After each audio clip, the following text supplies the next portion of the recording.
Pontiac, GMC, Chevrolet.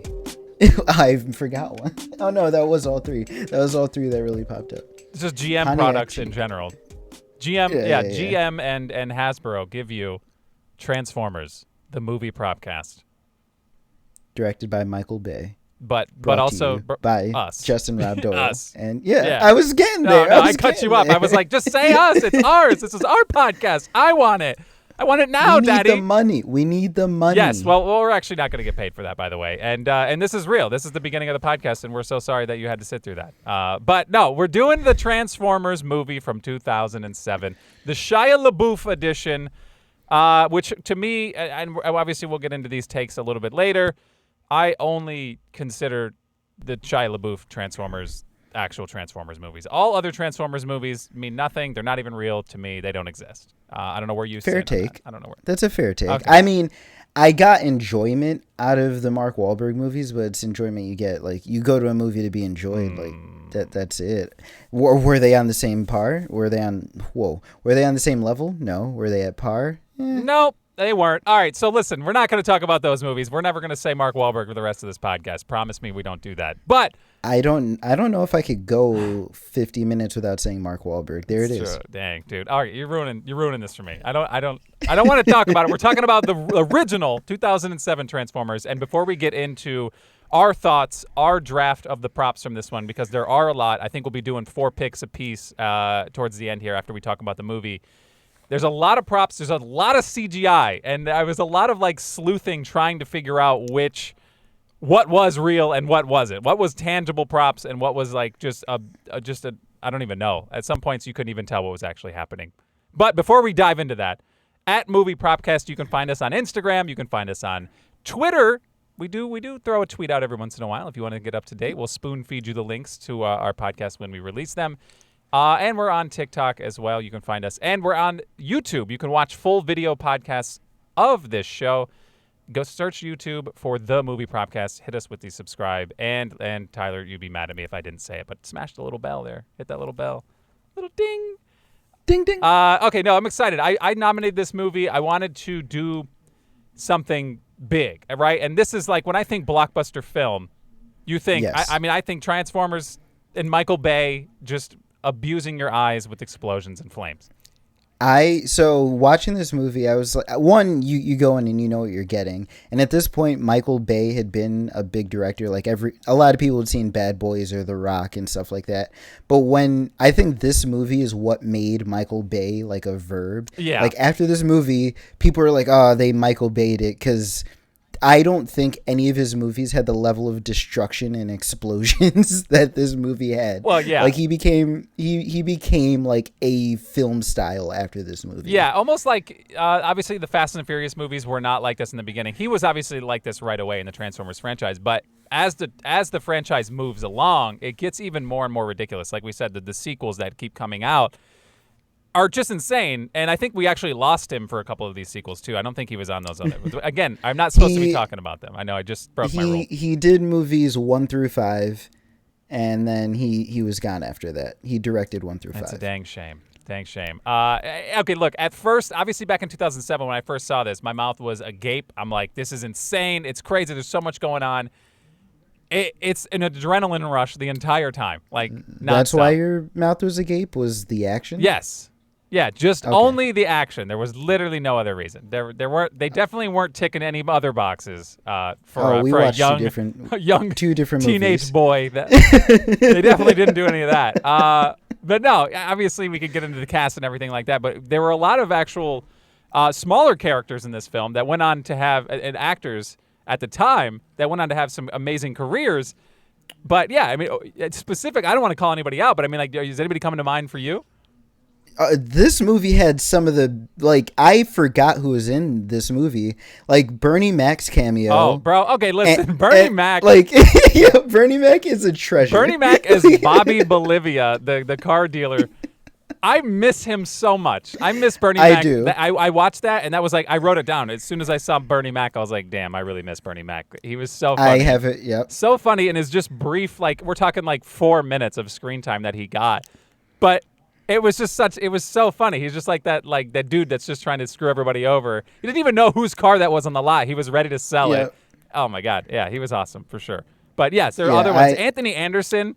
Yes, I was about to say. He was hilarious too. Yeah. Where did he come from? Like that was ridiculous. Yeah. The Anthony Anderson, just his character, he was like one of those smart guys, but like pretends like he's on your side, but is only looking out for himself at the same time. Yeah. But, like he played Glenn Whitman. Good. He was like, I don't know if he was like, he wasn't really a hacker, but he was like, wasn't he a hacker? Was he like yeah.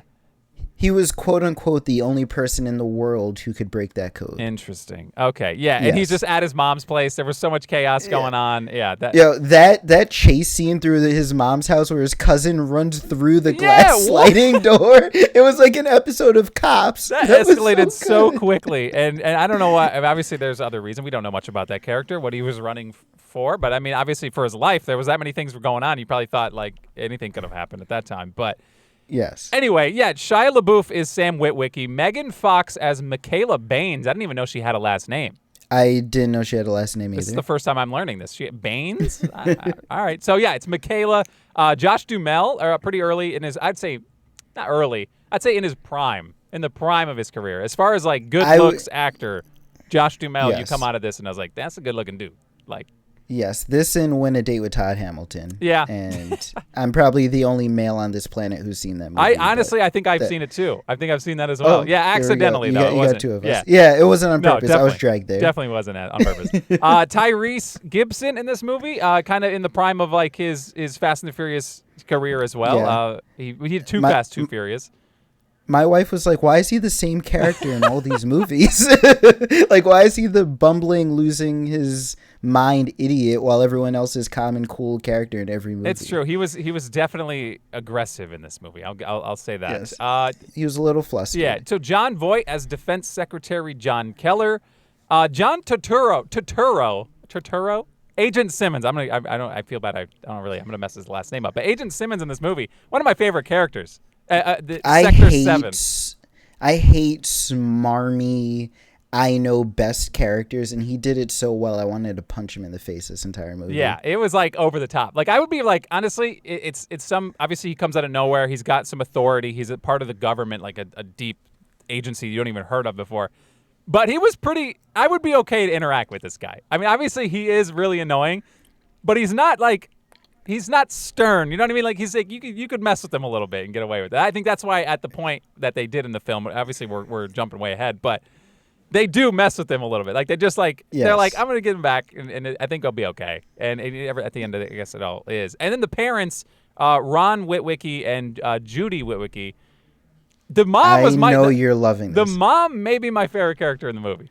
She was hilarious. Every scene is hilarious. Every scene, she said something either out loud or under her breath that was absolutely hilarious. Yeah, she was just dropping gems for the entire time. And the dad was the perfect cheap, annoying father. Like he had his back, but he was also annoying, but he also wanted to protect him. Right. And I thought you were gonna bring him up sooner because he feels like the exact same character from Small Soldiers. True.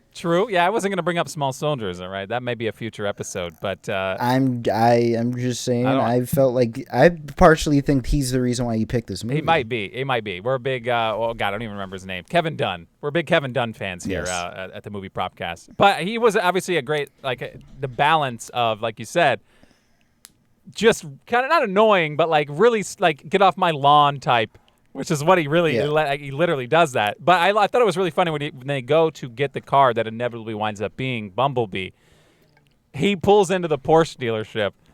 Yeah. And Sam's like, no, my God, no way, you're not doing this. And he's like, no, I'm not. Are you kidding me? Yeah. That's so dumb. Oh, speaking of get off his lawn, that house, the movie.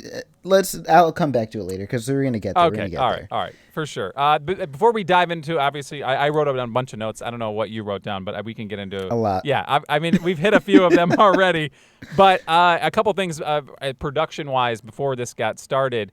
Don Murphy, one of the producers, was actually planning in 2003 to create. Well, it was early. I think it was late 2002. He wanted to make a G.I. Joe film adaptation, right? So he wanted to do G.I. Joe, and it turns out that when the United States launched their invasion of Iraq in March 2003, Hasbro was like, actually, let's hold off on G.I. Joe right now. It's a little touchy. We don't really want to mess around with that. How about Transformers? And he was like, all right, fine, let's do it. And then they brought on the people who were in for that. So they invade Qatar instead. Or for a little bit. Yeah. They're like, they still wound up. Okay, I'll get to that too. All the military aspects of this film, obviously, it's still a touchy time. It's 2007 when it released, but then when they were filming, obviously a year or two before, it's still, you're not too far away from 9/11. I mean, like, that's 2001. I mean, you're just a few years off. Everyone's still, there's still obviously that scar. So moving on, I guess Steven Spielberg is also an executive producer on this film. And he was directly involved with the process of creating the film. So Michael Bay was actually asked by Spielberg in 2005 to direct the film, but Michael Bay dismissed the film as, quote, a stupid toy movie. That's what he said. What? He said, like, imagine that being your initial, like, Steven Spielberg comes up to you and was like, dude, I want you to do this movie. I think it'd be great. It'll be a lot of fun. And he just says, actually, this looks like a stupid toy movie, quote, from Michael Bay. Do you stick with him? I'd be like, dude, if you're not into this. You get rid of it. Yeah, you're not into this, get out of here. But I guess he weighed his options, and he wound up tagging on because he just wanted to work with Spielberg, not because he loved the film. He was like, I don't. He doesn't even love Transformers like that. He's just like, I want to work with my guy Spielberg. I think it'll be good for my career, which it was. And then he wound up doing the film, but he wanted to work with Spielberg. He said he gained a new respect for the concept upon visiting Hasbro, and he said that the first draft of the film, whenever he was pitched the first draft of the film, and this is why he said it was a stupid toy movie. He also said it was, quote, too kiddie. So All right. So as soon as he signs on, this goes back to the military. As soon as he signed on, his first motion was to increase the military's role in the story of Transformers. And we get a lot of military action. We get a lot of military. It's like I wouldn't even say 50-50. Like it's more military than Sam Witwicky. Yeah. Like Josh Duhamel had more lines to the first hour and a half than Megan Fox, I feel. Oh, yeah. Oh, for sure. Absolutely. Yeah. So also a couple other things when they were shooting the film, they shot at the Hoover Dam and they shot at the Pentagon, which was actually the first time since the September 11 attacks that film crews were even allowed at those locations. So this movie was the first time they were allowed to actually film at pretty much any self-respecting government location since 9/11, which is pretty. I didn't realize they were that impactful. You know what I mean? That's a big deal for movies in general. Like they opened the door back up for that, which is kind of crazy. You wouldn't think of that for Transformers to kind of be that. Not I wouldn't say groundbreaking, but it's a big deal. I mean, obviously at the time that they were allowed to film at those locations. That's all I have. That's all the little tidbits I have for the production. So this is how I segue then, because I just have to talk about Sam's house. You were talking about shooting and locations. Dude, that house had 8 rooms, it looked like. That was like an 8-room wraparound house, 2 levels, a giant backyard. I don't know if they had to have been on the West Coast. Right. It set an unreal expectation because you grow up and you think, oh, this is what the domestic family looks like. It's middle class, $1 million house. This is middle. Yeah, I was like, this house is way too ridiculous. Sam had his own bedroom or bathroom. Yeah. His bedroom looked like a storage facility for some reason. He had like racks in there, just metal rack. I'm like, what kind of bedroom is this? This is weird. I just had to get it off my chest because I honestly want to give Shia LaBeouf a lot of credit because he went through a lot in the later half of his career. But I was watching him early on and I was thinking of his roles. And you have him as Sam, you have him as Stanley Yelnats, and you have him as I am blanking right now. Yeah, but he is believable as just the average kid in every movie he's in. I felt on, the Hillary Duff.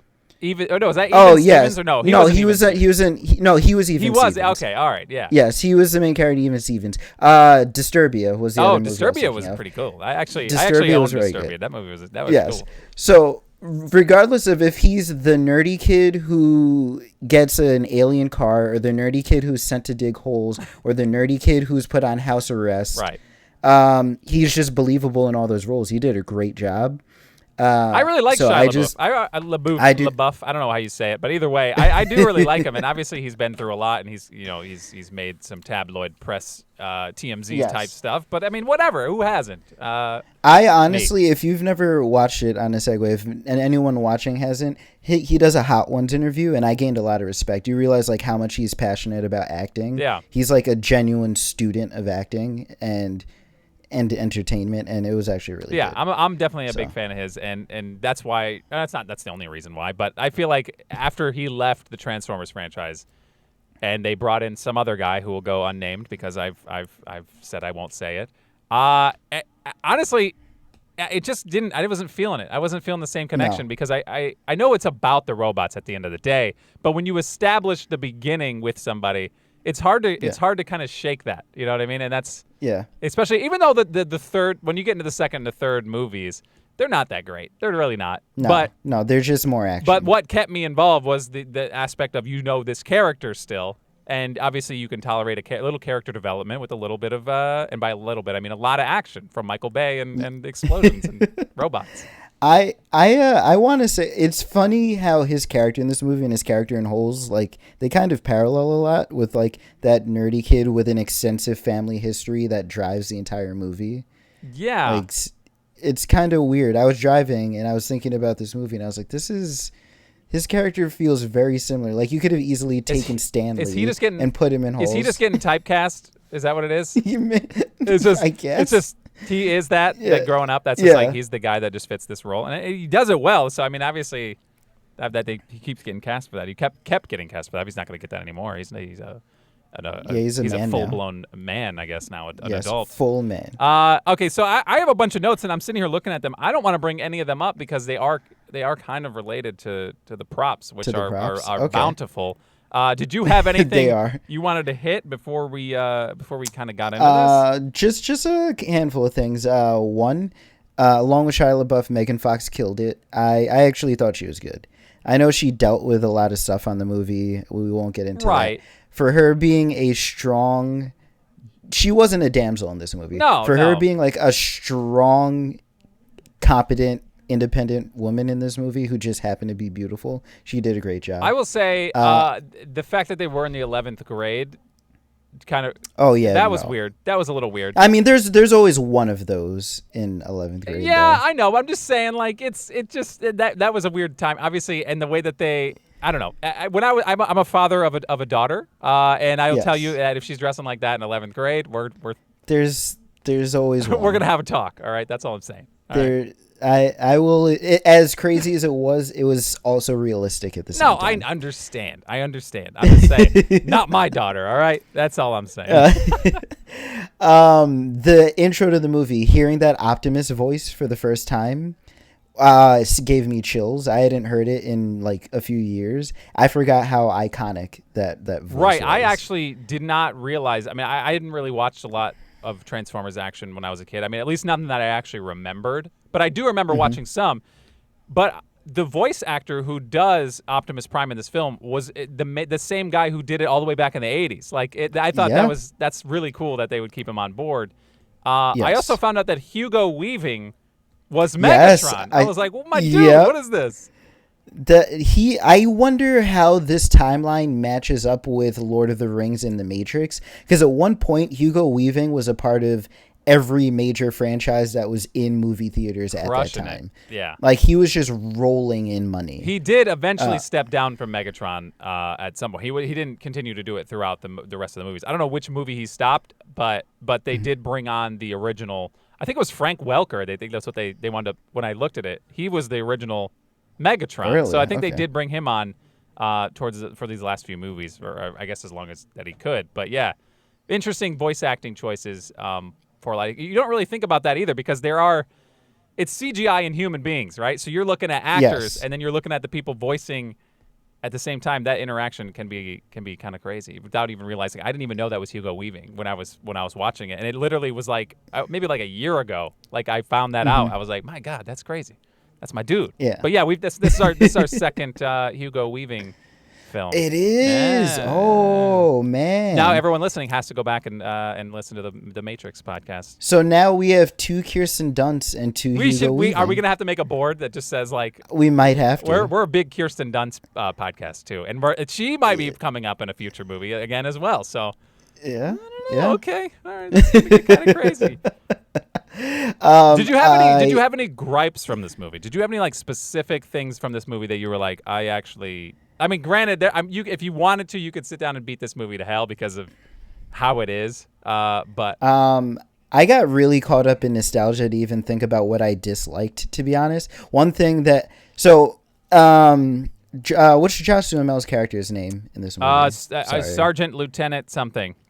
No, let me look it up. It's Captain Lennox. Captain Lennox is what Captain Lennox, he's in Qatar. He's in the Middle East. His wife just had a baby at home. He'd never held his baby. He runs into a tent at one scene because he's gonna video chat his wife.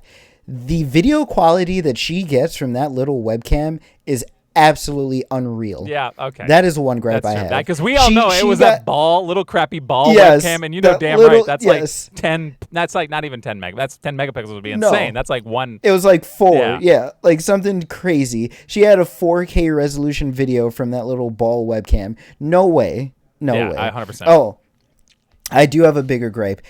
So we did talk about how much of the military stuff was in it. Lennox and Tyrese's character were making a lot of calls in this movie that I don't think they had the level of power to actually make. They were just like ordering Black Hawks around and all this stuff. Well, and okay, I was like, he is a captain, all right? You don't know what that entails. It could mean captain of the world. You don't know. I just felt like that they were making a lot of decisions that must have been run up the rung a few times or should have been run up. I really didn't understand that scene where they're out in like the battle, like out. I don't know where they were, but like they were dealing with that scorpion thing, right? Yes. When he's on phone and he's got like an operator and he needs a credit card, I just watched it. I don't understand why they need a credit card. Oh, because it was sort of like the call and collect thing. So he was in the Middle East and he was trying to call the Pentagon, but he didn't have a direct line. He had to get a phone from the village. So he had to like go through the civilian route. Okay. And I was just like, what is happening? Why are he's actually pulling out a credit card in the middle of this? And why does he have his credit card on him? I don't know. What are you going to I don't know. Whatever. You think they'd store that where you're sleeping? And 2 more things that I loved. So those are my gripes. The military things are my gripes. You talked about the old Optimus voice. The very first transformation we see, they use it like twice in the movie. They use the old school Transformers noise, like the yeah. They threw that in, and I lost it. I freaked. Like I have that in capital letters. Like they use the sound. Yeah, it was awesome. I loved that, and seeing the old web browsers for like eBay and Yahoo, seeing them search the internet in 2007, I felt like an old decrepit person. When you're watching the movie, it doesn't really date itself until then. That and like the cell phone use. The cell phone use is always going to do that in every movie from like now to the dawn of time. As long as we just keep making them rectangular and touchscreen for the next 40 years, I think we'll be fine. But yeah, as soon as you see those like slide up phones and like that's when you're like, okay, this is back then. This is back in the day. Yes. A couple gripes. I mean, nothing really crazy.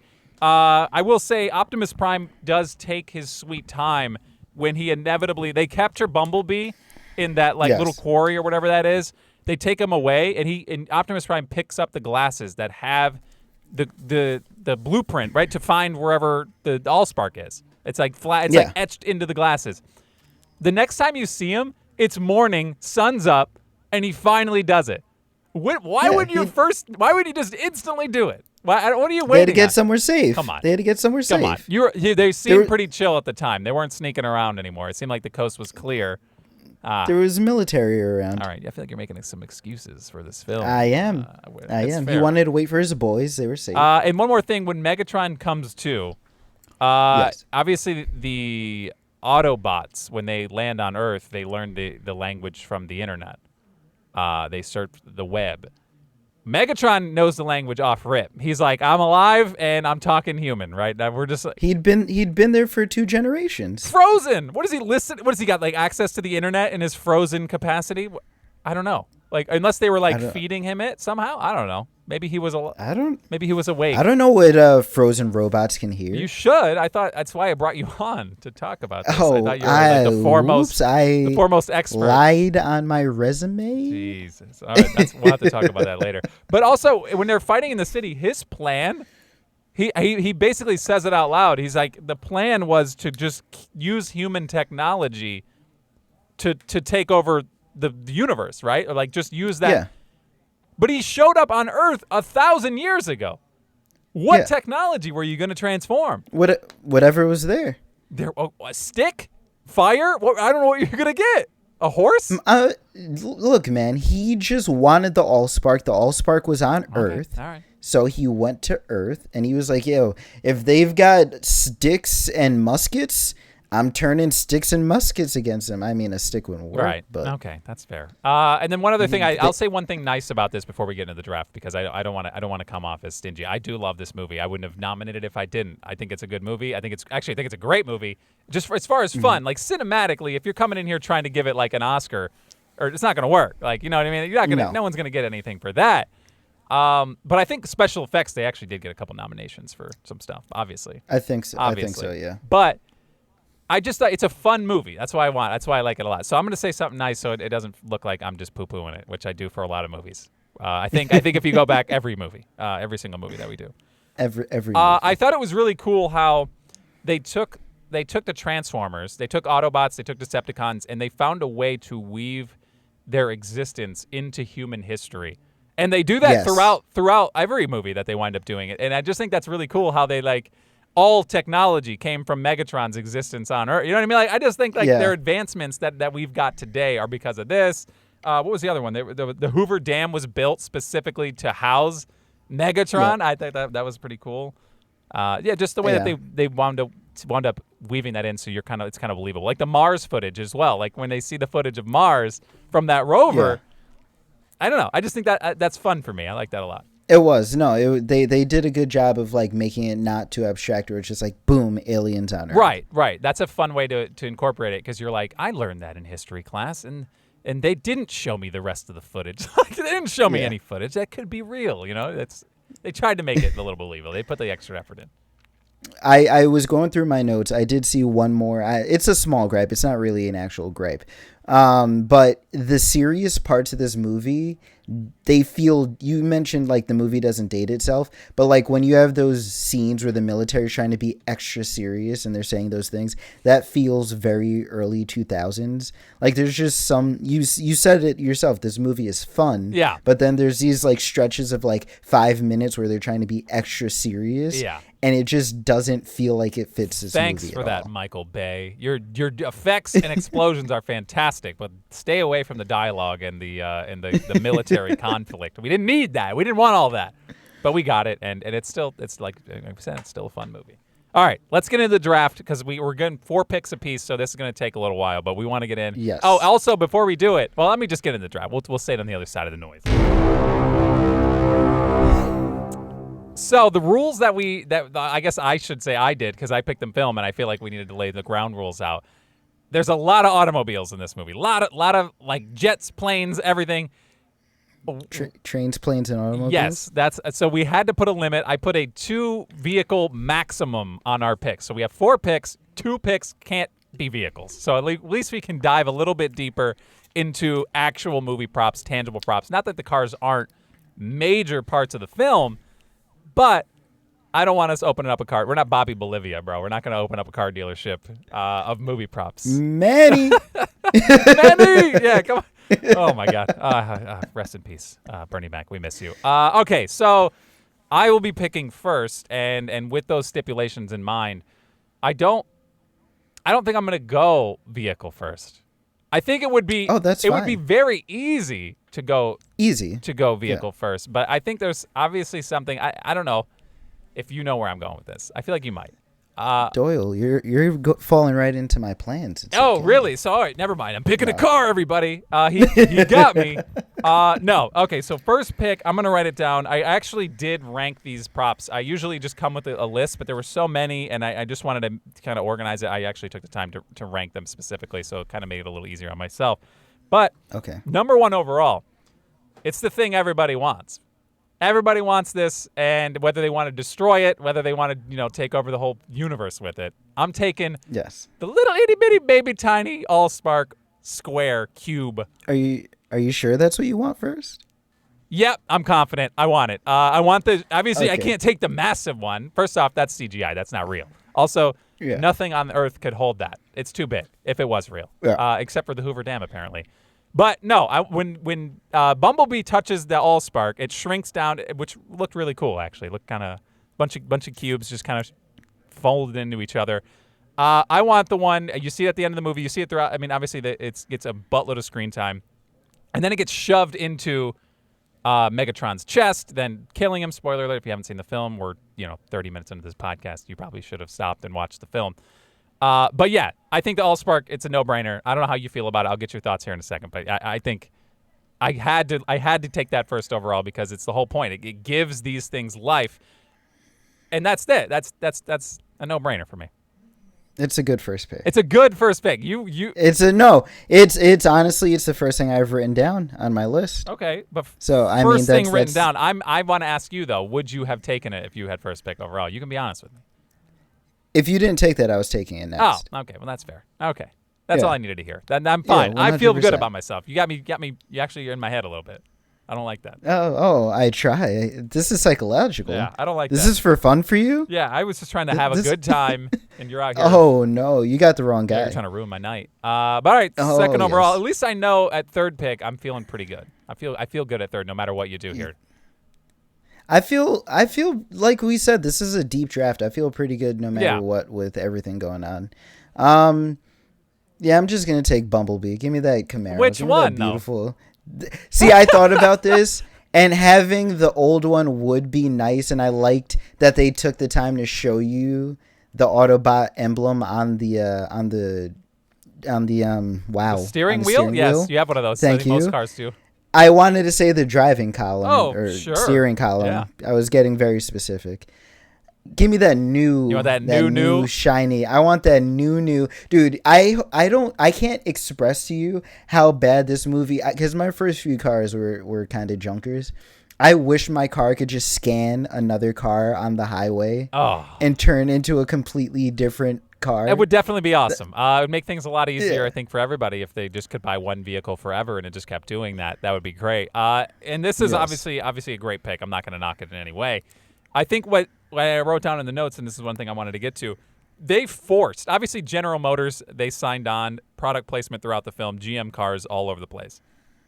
I think they wound up saving like almost $3 to $5 million on production because GM they actually gave them hundreds of vehicles.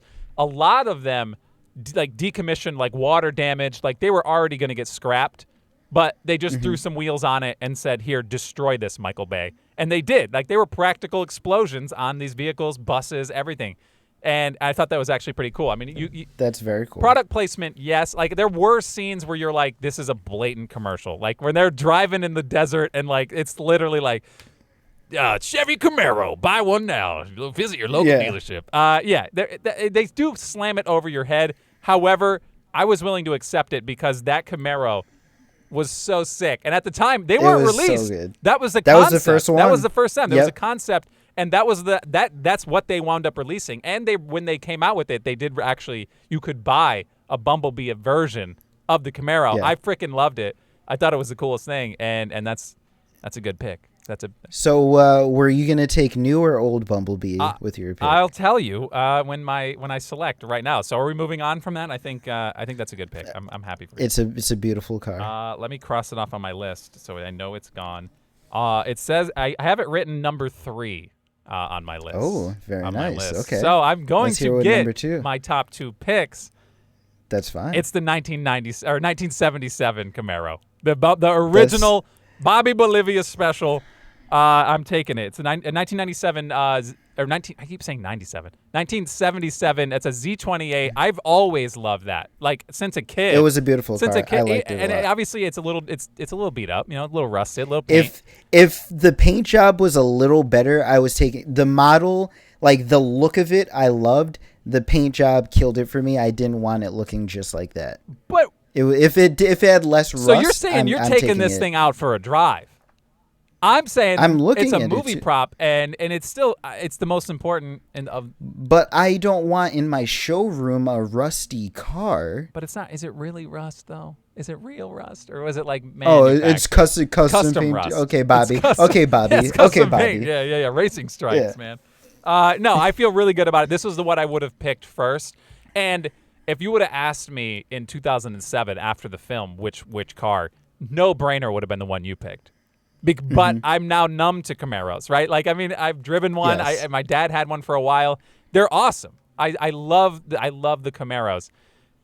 I've just always loved this one more. Before the Camaros came back, these were my favorite Camaros. This 1977 was always my favorite body style. I just freaking love that classic look, and the fact that it is part of movie history. It's gonna look good in my garage. That's all I'm saying. So I'm easy picking that number 2. It will. Well, it's number 3 overall, number 2 for me, so I'm taking that. And now the ball's back in your car. We both selected one half of our vehicle quota. So there, now it's back to you. It's back to me? Yep. Go ahead. Well, something that I think was an awesome prop, and you could actually see this in real life, it's not very hard to find, is I want the Megatron head and torso. Oh. Is that a thing? Is Yes. that tangible? It isn't. Yeah. Okay. All Yeah. right. So if you actually go to Universal Studios, you go on the Transformers ride. Oh, yeah. You could actually see the Megatron head and torso. It's the end of the ride. So that is what I want. That's a good pick. So yeah, no, that's for sure a good pick. Obviously, Megatron is the bad guy in the film. I didn't even realize that wasn't even on my list because I honestly just thought 100% CGI the entire movie. But No. if you're telling me that there's a freaking head and chest out there of Megatron, that's a no-brainer. Yeah, That's a no-brainer. That's an easy pick. That is what I want. Okay, all right. Let me jot that down real quick. Actually, I don't have to cross it off, so it's fine. Megatron. I'm just gonna write Megatron. You get the whole guy. So you're not going back-to-back vehicles. That's unlike you. I thought for sure you'd build the lot up quickly. I have to keep you off your game. Okay. You have to be on your toes at all times. All right. So let me look. I'm gonna get. I think I ranked these, so I don't know why this shouldn't be hard. I'm gonna go with my number 4 on my list because you took number 3. I'm gonna take Archibald Witwicky's Eyeglasses. The etched eyeglasses that give the location of the Allspark, which by the way, they moved. They moved the location of the Allspark since they were etched into the glasses, so technically they shouldn't have been able to find it. But it's not a gripe, it's just logistics. It doesn't really make any sense.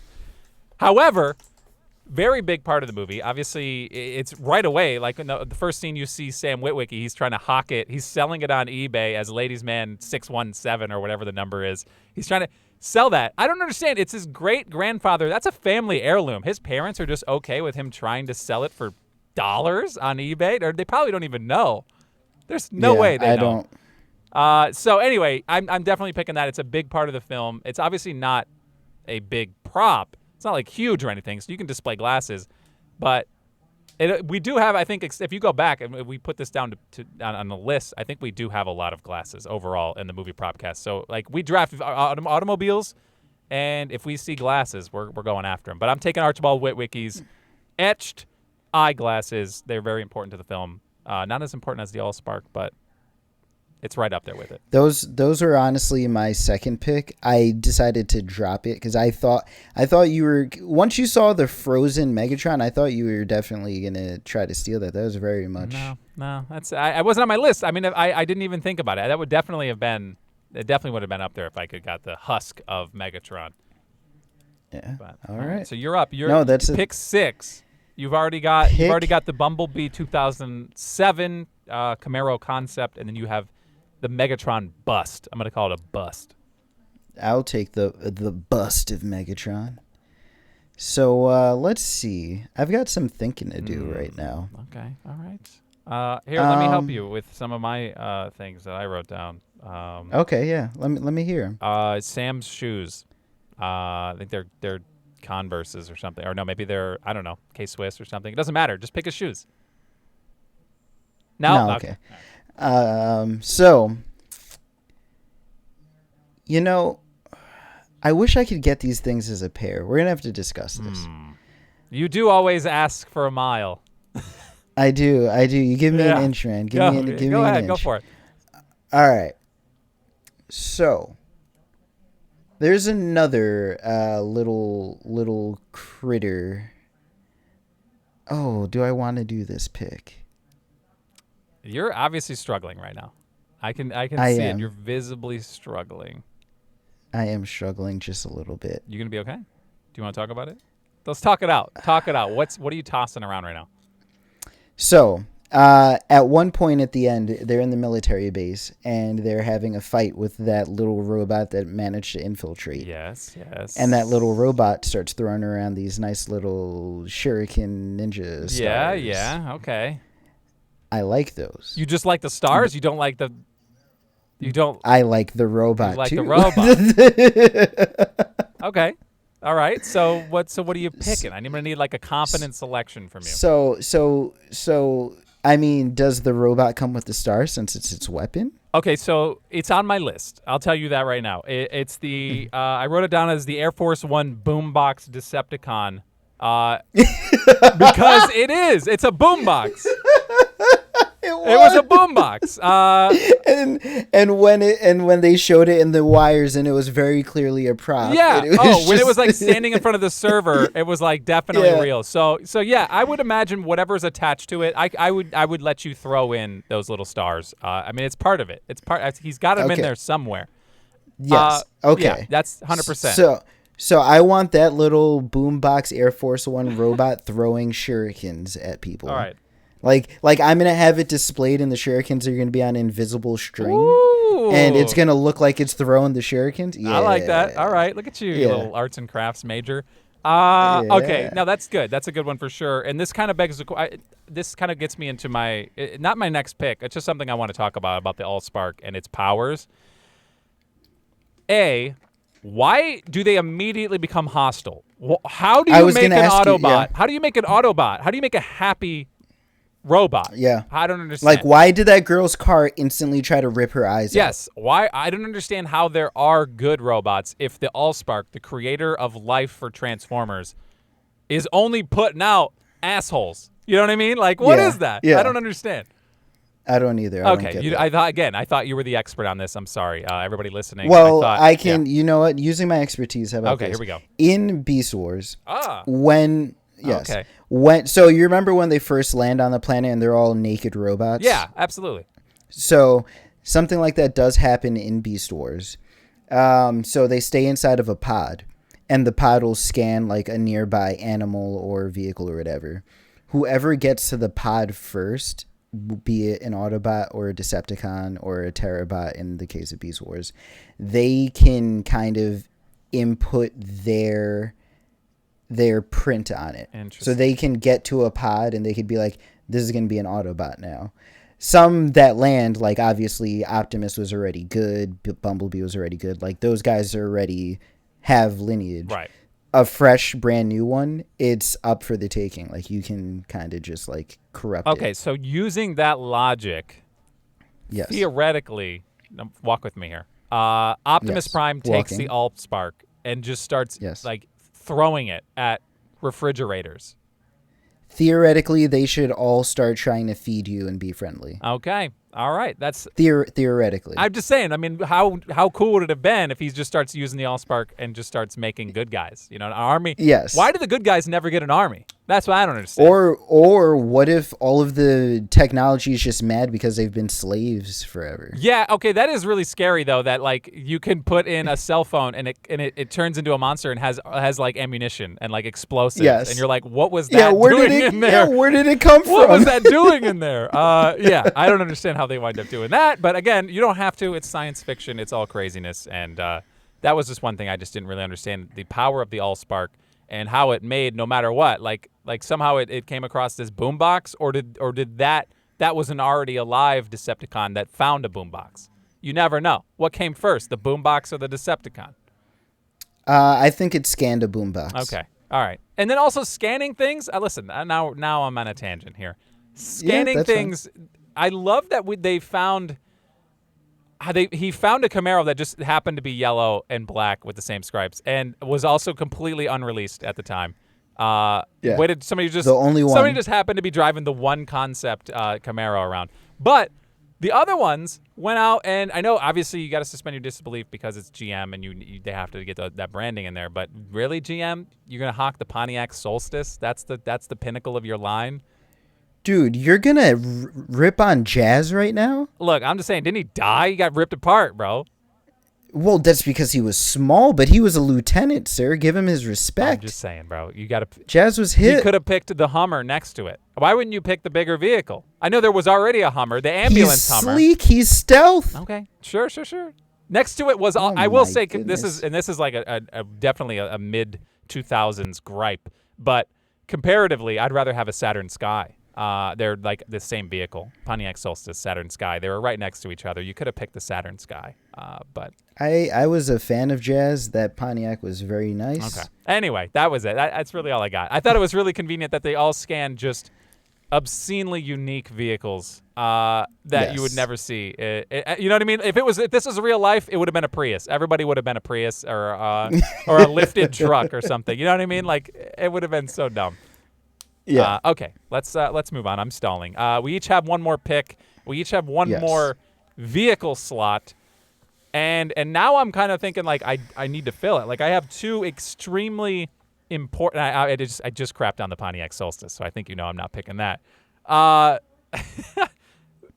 picked two extremely important actual tangible props: the Allspark Cube, and the glasses that obviously are a huge impact both on the film. I just said that 15 times in a row. But for the vehicle, I thought the only other vehicle in this film that I saw and I was like, that's kind of awesome. I'm going to have to brace yourself. Hold on. I say brace yourself, but I'm trying to figure out where I wrote this down. Barricade. The 2011 Saline Dude, that Mustang. police car? Yeah, the Mustang. Apparently, this is I looked it up. This is the exact model of the vehicle. I have to say it. It's a mouthful. 2007 Saline Mustang S281 Extreme. When that thing almost ran Sam over out and its headlights came out, I was like, okay, I kind of want that. It just looked awesome. It just looked awesome. Yeah. It had no business being that cool, and it was just a badass vehicle. I will say one thing I didn't understand about after the whole Air Force One scene, there were shots fired on the plane that's harboring our president. Obviously, there's commotion. They land at the airport. Bunch of people show up. Police. Whatever, FBI, I don't know who shows up for that. How did this vehicle get clearance? I don't know. It just strolls up. No one's like, yo, that car is kind of sick. Who is that? It's just this glitchy human, like hologram behind the wheel. Yeah. Nobody stopped to talk to him. I don't know. No. Anyway, that's another gripe. But anyway, that car is badass. That's now in my garage. So when you display it, do you display it just as a car? Or do you have like the headlights coming out with like the claws and the? I pull the headlights out, bro. I was gonna say because that's how I pictured it when I wrote it down. I wrote it down and then I actually erased it. It just depends on how big my garage is. You know what I mean? If I have to walk around the sticks coming out, I'll push them in. The garage is as big as you want it to be. Oh my God, it's a 1-car garage. I'm like a den animal, I like my tight space. You are. No, okay, for sure. Then the headlights will be jutting out. So was that on your list? I like how I immediately need the verification. I took it off my list. Okay. I had it and then I erased it. Okay. All right. So you have the last pick. You do have one vehicle slot. You don't have to do it. It's not a requirement. It's not a minimum. It's a maximum. But the field is open right now for you. I'm a little torn. Okay. I would love to go another vehicle. But if I want another vehicle, it'd be a vehicle for the sake of being a vehicle. And honestly, I gave you that one. I gave you that one slot, so you're like, I need to take this, right? It'd be dumb not to. No. Yeah, but like the only other thing I would really want would be like Megatron as a ship, but he was never actually a prop. He was purely CGI'd. Right. Starscream as a ship was just it was cool. It was a Black Hawk, but I think with my last pick, I'm going to go a little off the beaten path a little bit. I kind of enjoyed the Uh-oh. I'm making sure that I want to do this before I say This is it. The last pick. We can always talk about what ifs afterwards, but this is the last pick. I think I'm gonna go with the S7 military uniform that he was wearing on the Hoover Dam, like the blackout with the beret you're talking about Simmons, and the right? vest. Yeah, Okay. Simmons was decked out in that scene. Okay, he did look like a baller there. All right, I was like, He looked pretty awesome with the cap and everything. He did. Yes, he had the badges on everything, or the patches. Yeah. He had the S7 patch on his hat, on his chest. I think it was on his arm. Like, he was decked out in that outfit. So I jokingly had the S7 T-shirt that he had when they made him strip. Yeah, and he had his name on the back of it. He wrote Simmons on the back. Yeah, he was in a ridiculous outfit. Yeah. But then I saw him on the Hoover Dam, and I was like, nope, that's it. I want that. That outfit was sick, and it's only going to be from this movie. S7 isn't anything. Yeah, else. and they disbanded it in this universe after this film. They said no more Sector 7 nonsense. Yeah. Because obviously it's public knowledge of what's happening. So now everybody's like, it's not a secret anymore. They literally just saw alien robots. Like, how do you hide that? Yeah. You need the Men in Black for that, and they don't have it in this universe as far as I know. Yes, would have been interesting, but okay. Jonah Hill and Channing Tatum. Yeah, stop it. That's the sequel. It's Transformers and Men in Black. They're like, anybody else want to jump in this? We'll just try to get you. Oh my God, no. Okay, so let me recap the draft. Number 1 overall, Allspark, the Allspark Tiny Cube. That was selected by me. Just so you know, I did that. Tyler, you picked the Bumblebee 2007 Camaro concept. Obviously a badass vehicle. And like I said, it's the most iconic from the film. The nostalgia in me of loving the Chevy Camaro before this movie came out made me want to pick this next one, which was the 1977 Camaro Z28. You picked Megatron's bust, head and chest, knees and toes were not included, sadly. And then I picked Archibald Witwicky's glasses. You picked the Boombox Air Force One Decepticon Ninja Star throwing little buddy. I picked Barricade, the Saline Mustang, and you picked Agent Simmons, Sector 7 wardrobe. Final scene. Well, that was so sick. Was it final scene? That wasn't final. It was end of movie. Yeah. Yeah, end of movie. Okay. All right. That's a pretty solid draft. I mean, obviously there was things left off, but did you have anything off the top of your head? I wrote down a lot of Archibald Witwicky stuff, and I only picked the glasses, obviously.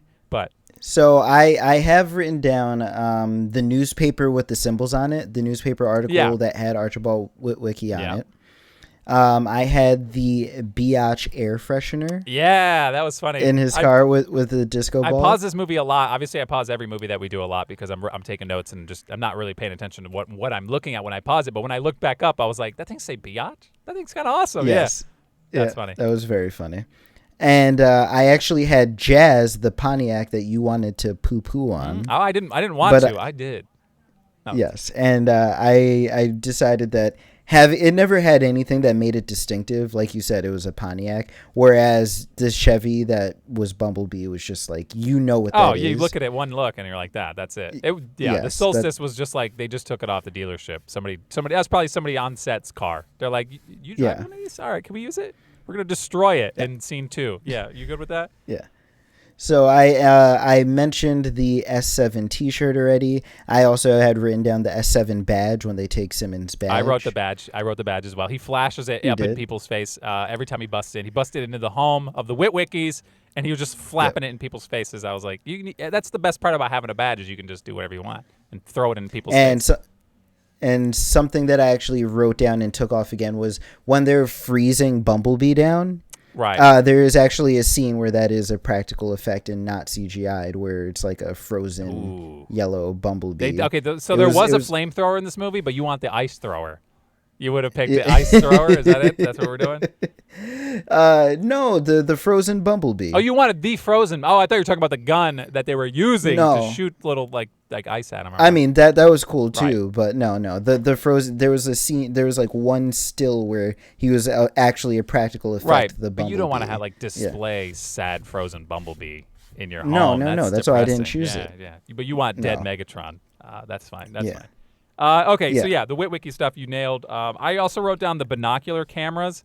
I actually wasn't a fan of that item. I was wondering why Tyrese was trying to use binoculars 20 feet underneath he's right there. And then I realized, oh, wait, that's a camera. Yeah, that's the only way to get it. Yeah. That was interesting. Yeah, I didn't realize it was a camera until he said I took a picture of it. I was like, why are you doing this right now? He's like, I want to get real close, see the innards of this thing. No, that was very interesting. But obviously it was low on my list. I didn't really, that was something. The disco ball. You said the biatch thing. I said the disco ball because he does make reference to it in the car. He's like, when he's flexing to her, he's like, yeah, I added the disco ball. He's just trying to be a man, I guess.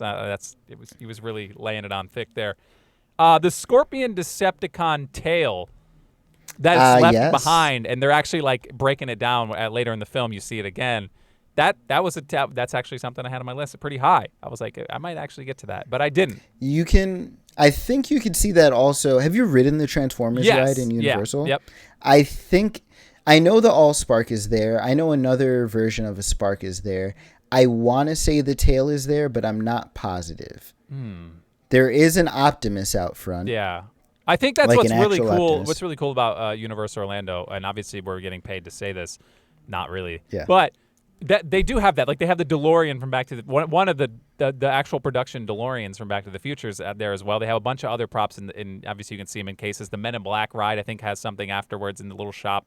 There's so many cool things that you can find in there, especially for people. If you listen to this podcast, you would love to see just going around and messing around with Universal. But I guess that's the benefit of being a movie production company that also has a theme park, which I guess Disney is too, right? So like what's going on over there? They probably have it. They actually, no, I'm thinking of Universal again. Universal actually has a designated store, and it's like the Universal prop store. Like they actually have we saw it.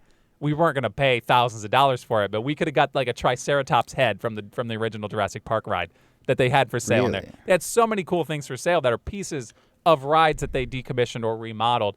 And I'm sure that there's probably a lot more in there now that they just redid the Jurassic Park ride and all that stuff. They updated it to Jurassic World. There's probably a lot more cool stuff in there too.